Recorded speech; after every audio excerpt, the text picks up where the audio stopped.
Yep. Whoa. That's pretty cool. I'm not gonna lie, that's pretty cool.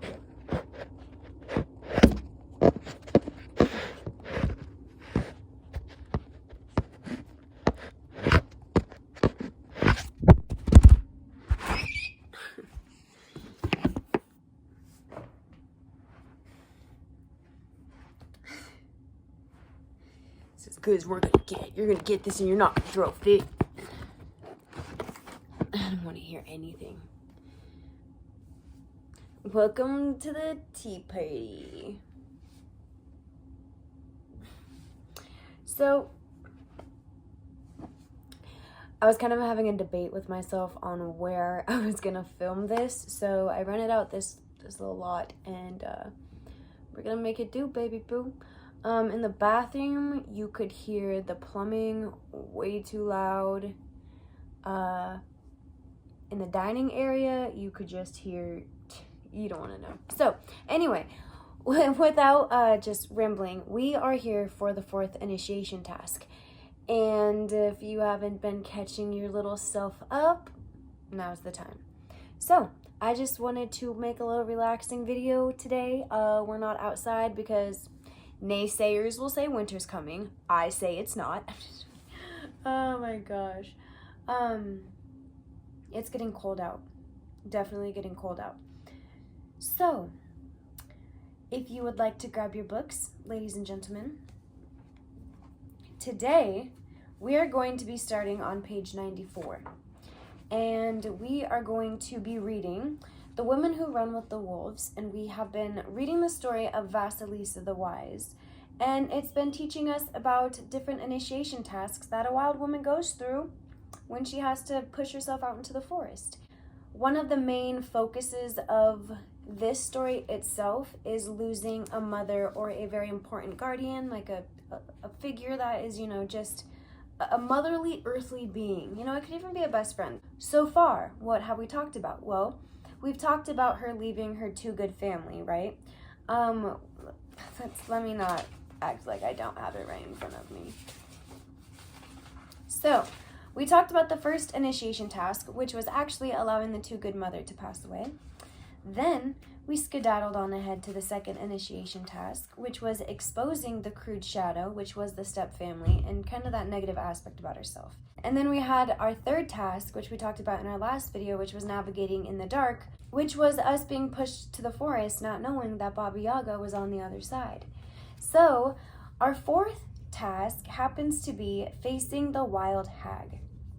So, again, I'm on page 94, and I'm just going to go ahead and get started. The fourth task, facing the wild hag. In this part of the tale, Vasilisa meets the wild hag face to face. The tasks of this meeting are these: being able to stand the face of the fearsome wild goddess without wavering, that is, facing the imago of the fierce mother, meeting with the Baba Yaga. Familiarizing ourselves with the arcane, the odd, the otherness of the wild, residing at Baba Yaga's house for a while. Bringing some of her values into our lives, thereby becoming ourselves, a little odd in a goodly way, eating her food. Learning to face great power in others, and subsequently one's own power, and letting go of the frail and too sweet child, let them die back even further. Baba Yaga lives in a house, squatting on chicken legs. It whirls and spins when it has the mind to. In dreams, the symbol of house comments on the organization of the psychic space a person inhabits, both consciously and unconsciously. Ironically, if this story were a compository dream, the eccentric house would infer that the subject, in this case Vasilisa, is too unremarkable, too middle of the road, and needs to twirl and whirl in order to find out what it's like to dance like a crazy wild chicken once in a while. Now we can see that the Yaga's house is of the instinctual world, and that Vasilisa needs more of this element in her personality. This chicken-legged house walks about, twirls, in some hippity-hoppity dance. This house is alive, bursting with enthusiasm, with joyous life. These attributes are the main fundaments of the archetypal psyche of the wild woman, a joyous and wild life force, where houses dance, where inanimate such as mortals fly like birds, where old women can make magic, where nothing is what it seems, but for the most part is far better than it seemed to begin with. Vasilisa began with what we might call a flattened out, mundane personality. It is just this hypernormalcy that creeps up upon us until we have a routine life, and a lifeless life without our really meaning to. This encourages the neglect of intuition, which in turn produces lack of light in the psyche. We must do something then. We must set out into the woods, go find the scary woman, or else one day, as we are nodding down the street, a manhole cover will snap open and whoosh, we will be snatched by some unconscious thing that will throw us like a rag. Joyously or otherwise, mostly joyously, but for good outcome. The giving of the intuitive doll by the original sweet mother is incomplete without the task giving and test done by the old wild one. Baba Yaga is the marrow of the instinctive and intricate society. What? That is not what it says. Baba Yaga is the marrow of the instinctive and intricated psyche. We know this from her knowledge of all that has gone before. Oh yes, she says when Vasilisa arrives, I know of you and your people. Furthermore, as in her other incarnations as the Mother of Days and Mother Nyx, Mother Night, a life, death, life goddess. Old Baba Yaga is the keeper of the sky and earth beings, day, rising sun, and night. She calls them my day and my night. Baba Yaga is fearsome, for she represents the power of annihilation and the power of the life force at the same time. To gaze into her face is to see the vagina dentata, eyes of blood, the perfect newborn child, and the wings of angels all at once. And Vasilisa stands there and accepts this wild mother divinity, wisdom, warts, and all. One of the most remarkable facets of the Yaga portrayed in this tale is that, though she threatens, she is just. She does not hurt Vasilisa as long as Vasilisa offers her respect. Respect in the face of great power is a crucial lesson. A woman must be able to stand in the face of power, because ultimately, some part of that power will become hers. Vasilisa faces Baba Yaga, not obsequiously, not boastfully, or filled with braggadocio, neither running away nor hiding. She presents herself honestly and just as herself. Many women are in recovery from their nice complexes, wherein, no matter how they felt, no matter who assailed them, they responded so sweetly as to be practically fattening. Though they might have smiled kindly during the day, at night they gashed their teeth like brutes, and Yaga, in their psyche, was fighting for expression. This too nice over-adaptation in women often occurs when they are desperately afraid of being disenfranchised or found unnecessary. Two of the most poignant dreams I've ever heard concerned a young woman who definitely needed to be less tame. The first dream was that she inherited a photo album, a special one with pictures of the wild mother. How happy was she until the next week when she dreamt she opened a similar album, and there was a horrid old woman looking at her. The old hag was possessed of mossy teeth and had black beetle juice running down her chin. Her dream is typical of women who are recovering from being too sweet. The first dream demonstrates one side of the wild nature, the benign and bountiful, and all that is well with her world. But when the mossy wild woman is presented to her, could we just put this off for a while? The answer is no. The unconscious, in its brilliant way, is offering this dreamer an idea about a new way of living that is not just the two-toothed frontal smile of the too nice woman. To face this wild and creative power in ourselves is to gain access to the myriad faces of the subterranean feminine. These belong to us innately, and we choose to inhabit whichever ones serve us best at whichever time. In this initiation drama, Baba Yaga is instinctive nature in the guise of the witch. Like the word wild, the word witch has come to be understood as a pejorative, but not long ago it was an appellation given to both old and young woman healers. The word witch, deriving from the word wit, means wise. This was before cultures carried the one God-only religious idea, which began to overwhelm the older pantheistic cultures which understood the deity through multiple religious images of the universe and all its phenomenon.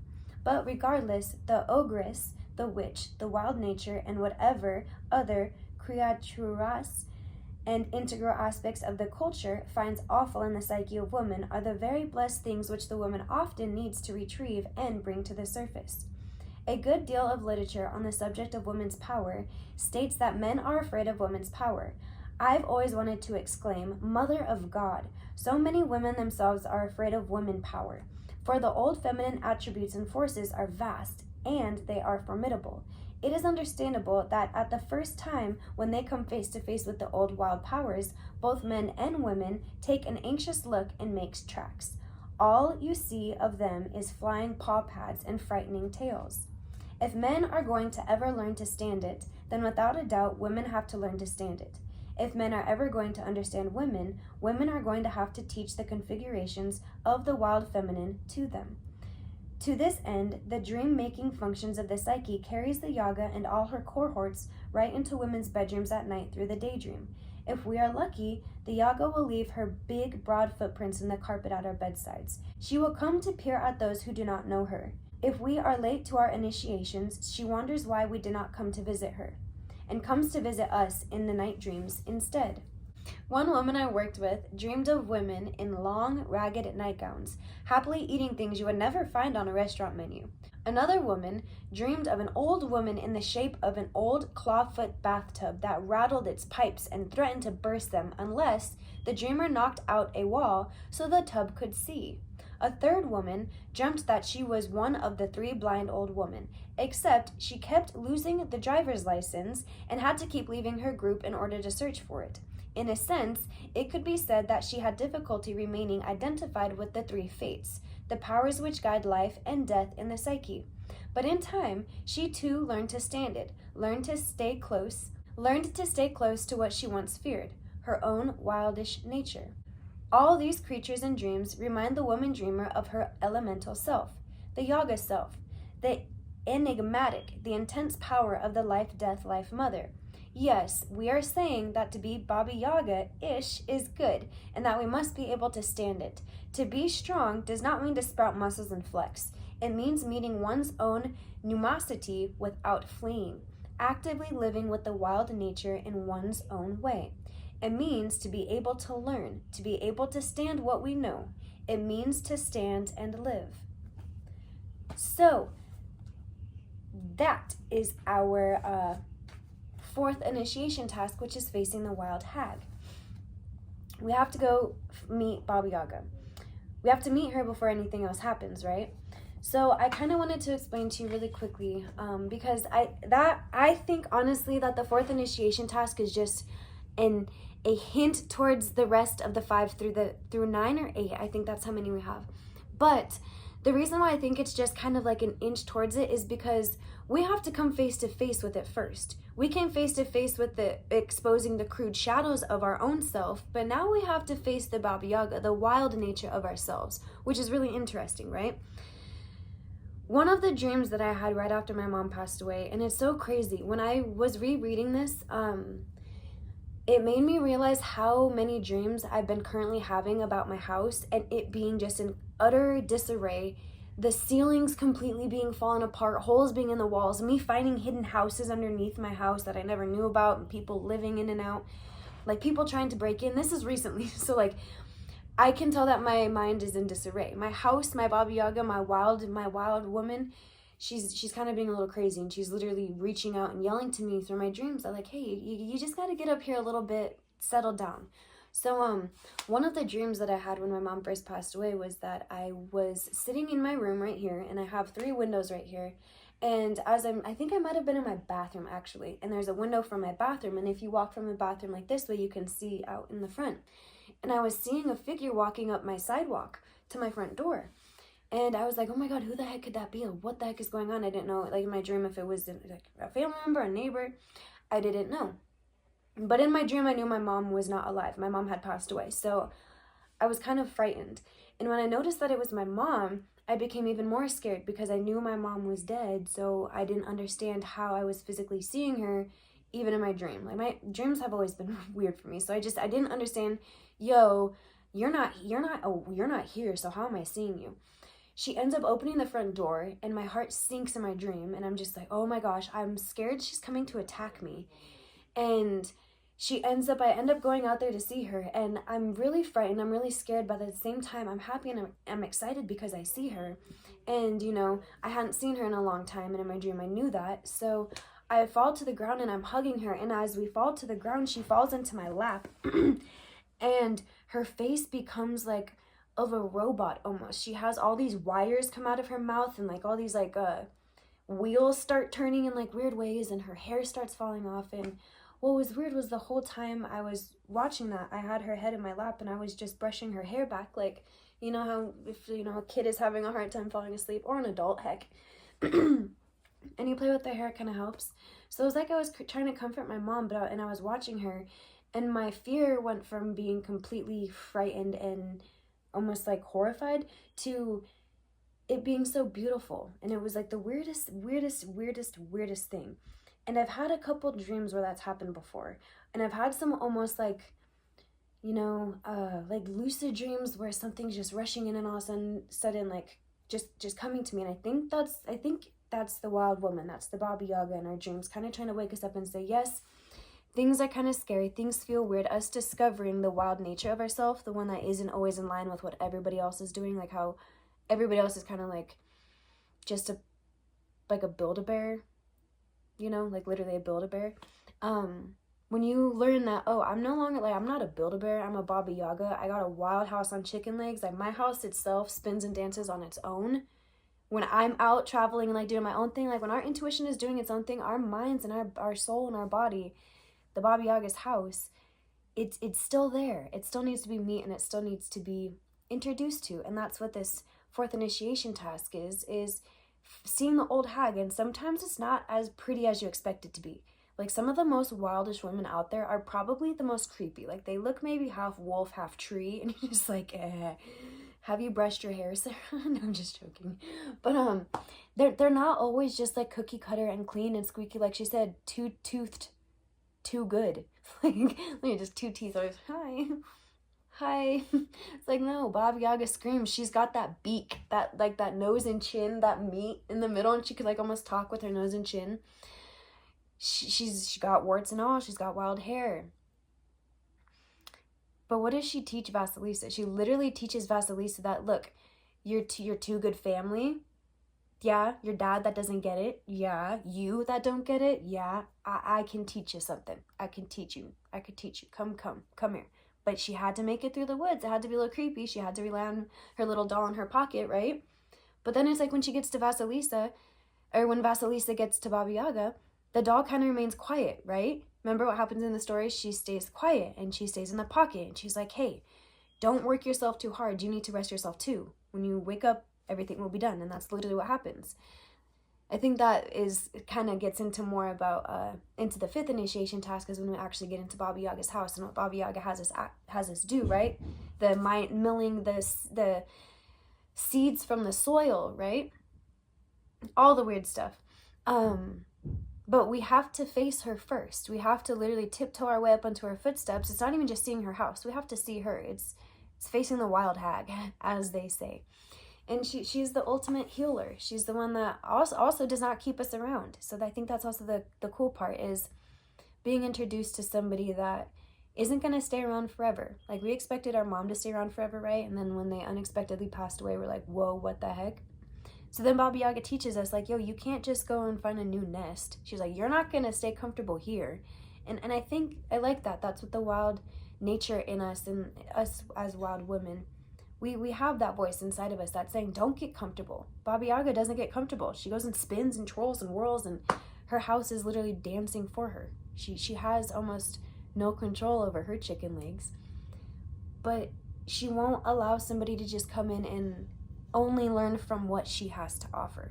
She says, you can have what you need. You need light to get back to the forest. But she teaches her a whole bunch of things through hard work.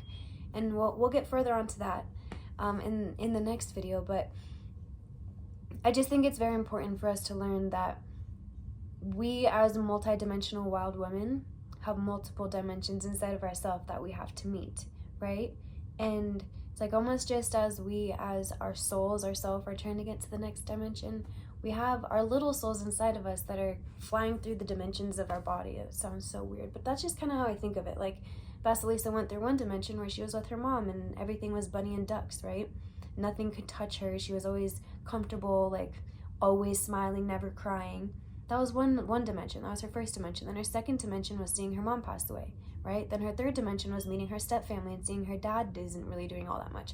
Then her fourth dimension is being pushed into the woods, right? I think that's where we are. We're literally on the third dimension of Earth. We're all stuck in a nest that seems so comfortable. It seems so beautiful. But Baba Yaga is way deep out in the universe. She's not here in this realm, right? Just like Baba Yaga isn't in the realm of where Vasilisa is living with her mom. She doesn't meet Baba Yaga then. She doesn't meet Baba Yaga while she's living with her stepfamily. She doesn't even meet Baba Yaga in the beginning of the woods, right? She has to go through different phases, you know? And I feel like that's all about like what life is. And we're on a journey to the next destination. We don't want to stay stuck here. And a part of me is like, yeah, I gotta learn more. And the only reason I would want to come back is to help teach and help push everybody else further past this, because there's so much more. And that's what this story is about, is there's so much more to life. There's so much more to us. We gotta go find it though.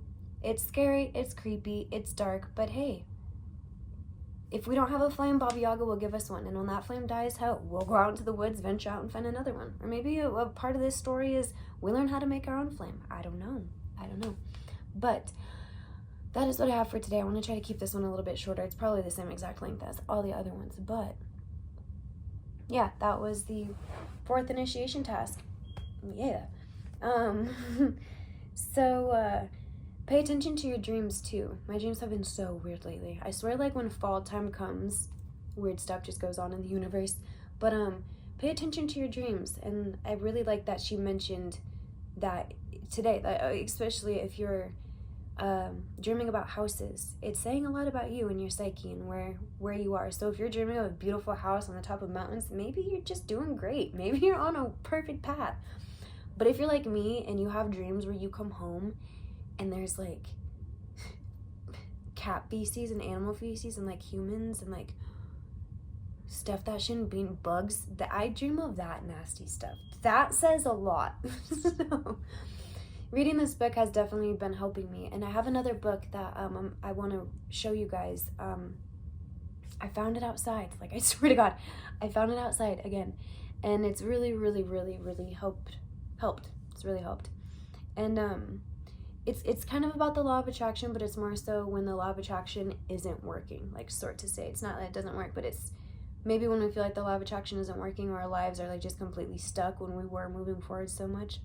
It talks about how after, we're worried about law of attraction, we need to be more focused on the law of vibration and what our vibration is at, because then we can attract good things. Okay, so anyway, that's for a whole nother day. But write your dreams down, read multiple books, and know you're not alone. And also, I've been really, really itching, dude, to make a video about my opinion on the current stance of the world and just life and the way we are handling it.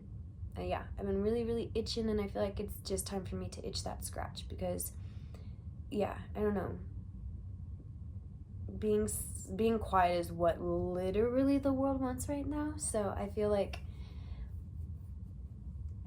I just need to, I don't know, just be one to finally say something, because nobody's there's a lot of people out there talking about it, but like not a lot of people. Yeah. And I've been worried about talking about certain things, because I'll highlight this in my video, but censorship has been so crazy, and I've been worried about this channel being like messed with the algorithm, with me not following the specific narrative and preaching what everybody else is preaching. But as you can see, there's something already weird going on with my channel. I've never cared about numbers, but it's just like, it's obvious. But like I said, I don't care. But that is motivating me to not care even more. So it's not like I'm worried about losing views. That's happening for some reason. I don't know.